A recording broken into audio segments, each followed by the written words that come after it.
Hi అండి, అందరికీ నమస్కారం. ఇప్పుడు బిగ్ బాస్ 8లో వచ్చేసి మనకు వైల్డ్ కార్డ్ ఎంట్రీస్ 8 మెంబర్స్ రాబోతున్నారు.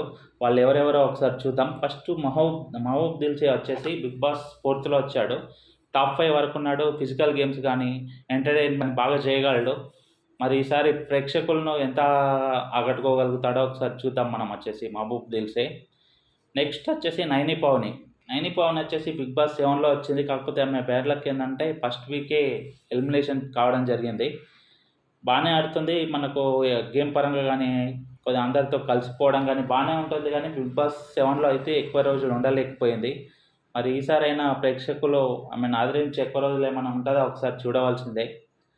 గౌతమ్ కృష్ణ కూడా వచ్చేసి మనకు బిగ్ బాస్ 7లో వచ్చాడు. ఈయన గేమ్స్ పరంగా కానీ మన నామినేషన్స్లో ఆర్గ్యూ కానీ బాగానే ఎంటర్టైన్ చేశాడు లాస్ట్ సీజన్లో అయితే ఇతను. కాకపోతే ఈసారి వైల్డ్ కార్డ్లో వస్తున్నారు కాబట్టి ఆల్రెడీ కొందరికి ఫ్యాన్స్ ఆల్రెడీ ఉన్న వాళ్ళకు ఆల్రెడీ ఏర్పడ్డారు. ఈసారి గౌతమ్ కృష్ణని మనకు ఎంతవరకు ఆదరిస్తారో ఒకసారి చూడవలసిందే.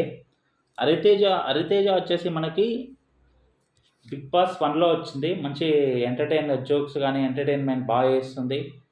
ఫిజికల్ టాస్క్ పరంగా కూడా బాగానే ఆడుతుంది. మరి ఈసారి చాలా సంవత్సరాలైంది, ఆల్మోస్ట్ 7 ఇయర్స్. మళ్ళీ ఈసారి ఎంతవరకు ఎంటర్టైన్ చేయగలదు, ప్రేక్షకులు ఆదరిస్తారా లేదా మళ్ళీ ఏమైనా ఒకసారి చూడవలసిందే. నెక్స్ట్ వచ్చేసి మనకు ముక్కా వినాష్ వచ్చేసి ఆల్రెడీ బిగ్ బాస్ 4లో వచ్చాడు. మంచి కామెడీ అండ్ ఎంటర్టైన్మెంట్ కామెడీ బాగా చేస్తాడు. అందరిని ఎంటర్టైన్ చేస్తాడు. ఫిజికల్ గేమ్స్ కూడా ఆడగలుగుతాడు. మరి ఈసారి కూడా ఆడి టాప్ 5లోకి వెళ్తాడా ఏందో ఒకసారి చూడవలసిందే. ఎప్పుడైతే బాగానే చాలా రోజులు సర్వే అయ్యాడు. కాకపోతే ఈసారి కూడా ఎలా ఇప్పుడు ఉన్న వాళ్ళకి టఫ్ కాంపిటీషన్ ఇస్తాడా లేదా ఒకసారి మనం చూడవలసిందే. రోహిణి కూడా మనకు వచ్చేసి బిగ్ బాస్ 3లో వచ్చింది. ఆమె కూడా వచ్చేసి మంచి కామెడీ చేసుకుంటూ అందరిని ఎంటర్టైన్ చేసుకుంటూ బాగా జోక్స్ కానీ బాగుంటుంది. ఎంటర్టైన్మెంట్ పరంగా అయితే చాలా బాగుంటుంది. గేమ్స్ కూడా కొంతవరకు బాగానే కాంపిటీషన్ ఇస్తుంది. మరి ఈసారి రోహిణి ఎంతవరకు ప్రేక్షకుల నుంచి ఆదరణ పొందుతుందో, ఎన్ని రోజులు ఉంటుందో ఒకసారి చూడవలసిందే మనము.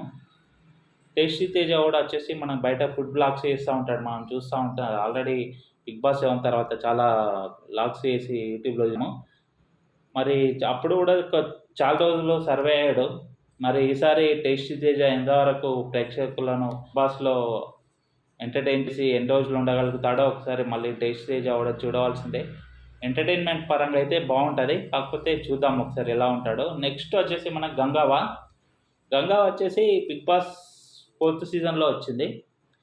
4th సీజన్లో వచ్చి బాగానే ప్రేక్షకులు గంగావాను బాగా ఆదరించారు. బాగానే కొన్ని రోజులు అయితే బాగానే సర్వే అయింది. కాకపోతే మధ్యలో హెల్త్ ప్రాబ్లం వచ్చి ఆమె వెళ్ళిపోవడం జరిగింది అనమాట. ఫుడ్ కానీ అందులో పరిస్థితులు కానీ ఆమెకు పడలేదు. ఈసారి తెచ్చారు మనకు వైల్డ్ కార్డ్ ఎంట్రీ ఈసారి ఇవ్వబోతుంది. మళ్ళీ ఎంతవరకు ప్రేక్షకులు ఆదరిస్తారు, ఆమె హెల్త్ పరంగా ఎంతవరకు సపోర్ట్ చేస్తుంది, అక్కడ బిగ్ బాస్లో ఫుడ్ పరంగా కానీ అక్కడ పరిస్థితులను బట్టి కానీ ఎంతవరకు సర్వే అవుతుంది అనేది చూడవలసిందే. ఈసారి 8 మెంబర్స్ అయితే వైల్డ్ కార్డ్ ఎంట్రీ రాబోతున్నారు. చూద్దాం వాళ్ళు ఎంతవరకు ఉన్న వాళ్ళను పోటీ ఇవ్వగలుగుతారో. Okay, thank you.